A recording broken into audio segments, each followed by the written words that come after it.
आज हम बात करेंगे general principle of cell communication.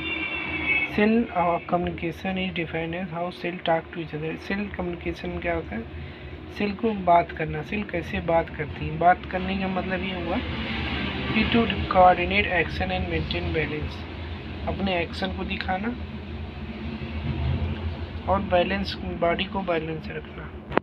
तो इसमें क्या होता है, 3 स्टेप है। सिग्नल प्रोटेक्शन, सिग्नल प्रोटेक्शन में आएगा इस सेल रिलीजेज सिग्नलिंग मॉलिक्यूल्स को निकालती है, सिग्नल भेजती है। Signal reception, signal reception second option है। इसमें क्या करते हैं जानते हैं, another cell detect it using receptor. अगर कोई सिग्नल आ रहा है तो ये इसको डिटेक्ट करती है रिसेप्टर द्वारा, उस रिसेप्टर पे आएगा तो इससे सेल कम्युनिकेशन कंफर्म होगा। तो रिस्पांस में क्या है, receiving cells change its behaviour. जो सेल्स एक्सेप्ट की रही है जो होगी वो अपना बिहेवियर बदल देगी। इससे ये पता चलता है सेल कम्युनिकेशन हो रही है। Note, signal can be short range, signal छोटा भी हो सकता है, जैसे कि अपने पड़ोसी का, या लॉन्ग रेंज का होगा तो फोन ट्रेवल करेगा। अगर छोटा रहेगा तो सिग्नल अगल बगल होगा। तो अगर लार्ज लॉन्ग रेंज का होगा तो हार्मोन ब्लड में ट्रेवल करेगा।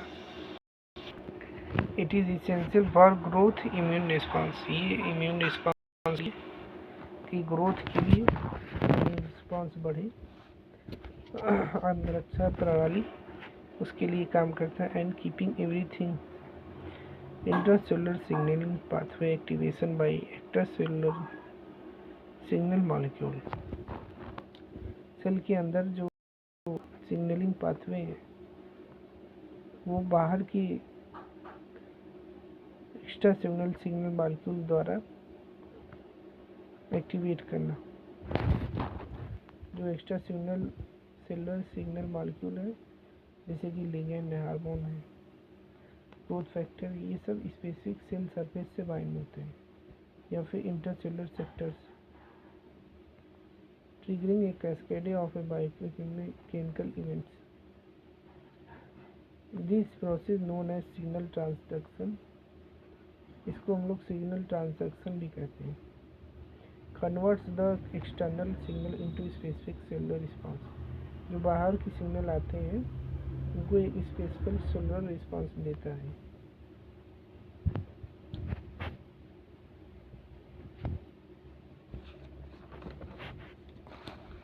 जैसे कि अल्टर जीन एक्सप्रेशन, इसमें मूवमेंट भी होती है। की stages in intracellular signalling pathway activation, अंदर के सिग्नलिंग पाथवे को कैसे एक्टिवेट करते हैं। फर्स्ट है लिगेंड बाइंडिंग, दूसरा है रिसेप्टर एक्टिवेशन, तीसरा है सिग्नल ट्रांसडक्शन का स्केल है। एक्स्ट्रासेलुलर मैसेंजर क्या है? ये बाइंड होता है स्पेसिफिक रिसेप्टर से। Example, ji protein coupled enzyme linked on the plasma membrane और इंटरसेलुलरली। जो एक्स्ट्रासेलुलर मैसेंजर होता है वो बाइंड करता है स्पेसिफिक रिसेप्टर से, जैसे कि जी protein coupled, enzyme linked on the plasma membrane और इंटरसेलुलरली। लिगेंड बाइंडिंग हो उसको बोलते हैं, जो बाहर के सेल के बाहर मैसेंजर जो आते हैं स्पेसिफिक रिसेप्टर पे बाइंड हो जाते हैं, उनको जी प्रोटीन कपल बोलते हैं, एंजाइम लिंक बोलते हैं ऑन द प्लाज्मा मेम्ब्रेन और intracellular. Receptor activation, ligand binding cause conformational change in the receptor.